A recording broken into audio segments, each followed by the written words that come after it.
Hey everyone, I just wanted to wish you all a happy Mother's Day. Thanks again for all your support. And I also wanted to share a story um, of an experience, a little mini debate I had with somebody this afternoon when I was out having lunch and passing out flyers. So I was wearing this hat, and the gentleman said to me, he wouldn't even take a flyer from me because, he opposes the NRA. And I said, well, do you always just judge people based on the way they look or something they're wearing? I mean, do you think maybe there's a reason why somebody could support it? He goes, well, there's no justification for it. There's no reason that people need to be able to own and carry around weapons.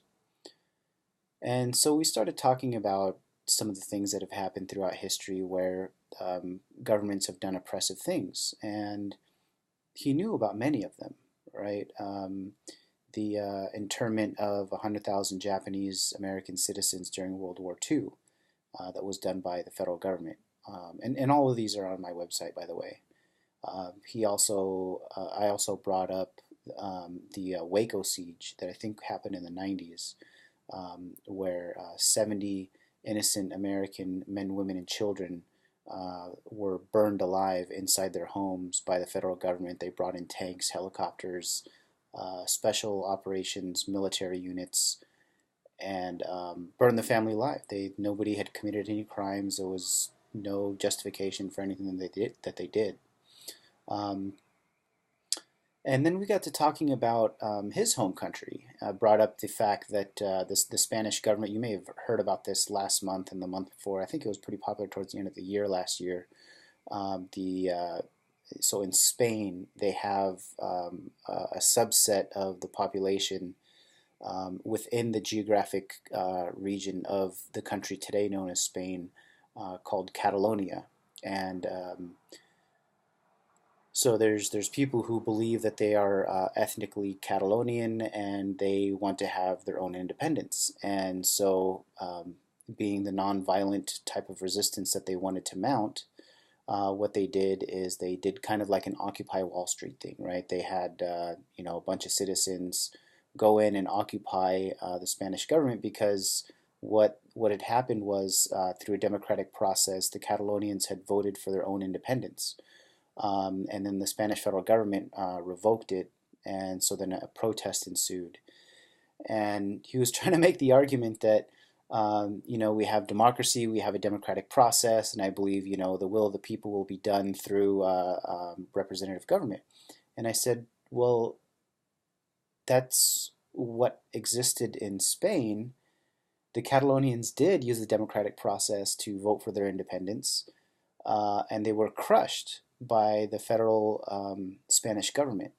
So the will of the people was not represented in a democratic process. The democratic process failed, and when they did have try to do a nonviolent protest against the federal Spanish government, the federal government came in and they were beating the citizens with clubs, right? They were beating them, they were kicking them out, they were busting up the groups of protesters, and they crushed the whole citizen movement to get their independence.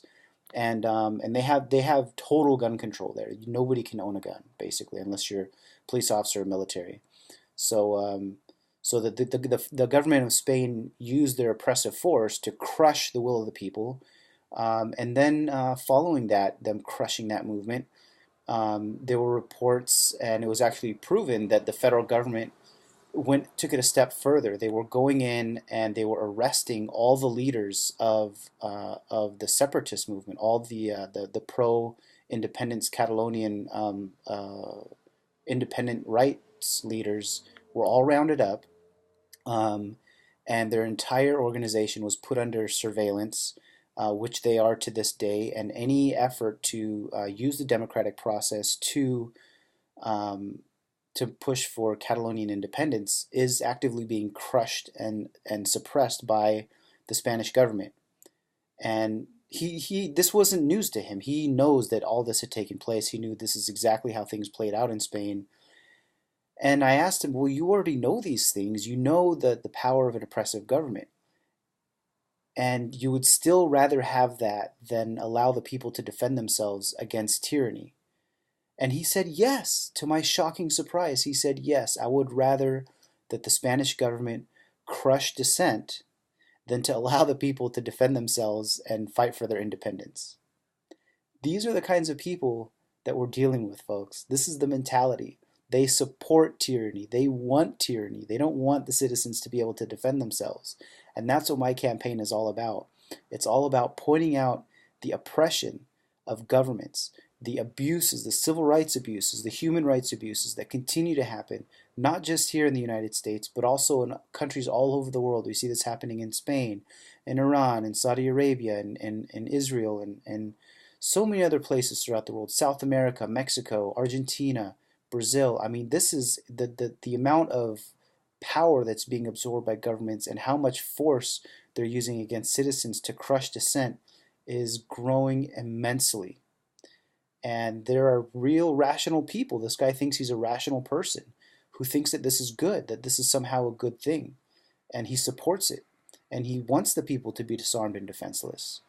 And I'm not just going to let that go by. I think a rational person would believe that we do have an inherent right to be able to defend ourselves. And I think that's a message worth spreading because we don't want to happen in the United States what's happening in some of these other countries where we have the federal governments openly crushing opposition and dissenting opinions. And so that's why we have the Second Amendment exists to protect the First Amendment so that we can continue to have dissenting opinions and to oppose the government when they step over their bounds. So, yeah, that's pretty much it for this update. Thanks for watching, and hope you guys found this insightful. And go out there, spread the word, be bold, don't be afraid, and speak your mind. Thanks. Happy Mother's Day.